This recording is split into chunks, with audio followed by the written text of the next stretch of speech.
Type 1 diabetic இருக்குல்ல, குழந்தைங்களுக்கு insulin 4 வேளை போடுறவங்களுக்கு, அவங்களுக்கு ஒரு புது பம்ப் வந்திருக்கு இப்போ.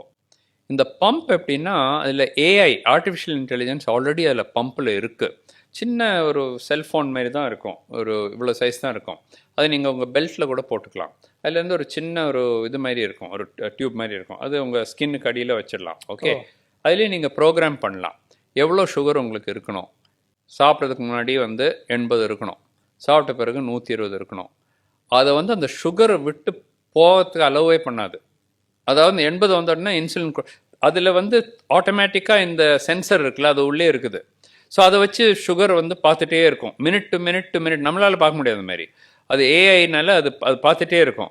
சுகர் பார்த்துட்டு ஏறுதுன்னு வச்சுக்கலாம், கொஞ்சம் இன்சுலின் கொடுத்துரும். அதுவே தானா தானா ஆட்டோ பைலட் இன்ஜெக்ஷன் மாதிரி இன்சுலின் தான். அது இன்சுலின் தான், பட் அதில் அது வழியாக போயிடும். இந்த குழந்தைங்களுக்கெல்லாம் 4 வேளை இன்சுலின் போட்டு கூட சுகர் இப்படி இப்படி இப்படி இப்படி இப்படி போயிட்டு இருக்கும். இது போட்ட பிறகு நல்லா ஸ்ட்ரெயிட் லைன் மாதிரி வருது, லோ சுகரே வரல. இல்லை இந்த லோ சுகர் ஃபிட்ஸ் அந்த மாதிரி எல்லாம் பயந்து பயந்து பயந்து அம்மா அப்பா எல்லாம் பயந்து தூங்காமல் அந்த மாதிரிலாம் இருந்தாங்க. இந்த ஆர்டிஃபிஷியல் பேங்க்ரியஸ் போட்ட பிறகு அது கம்ப்ளீட்டாக கண்ட்ரோல், அது ஒரு பெரிய ஒரு அட்வான்டேஜ் வந்துடுச்சு.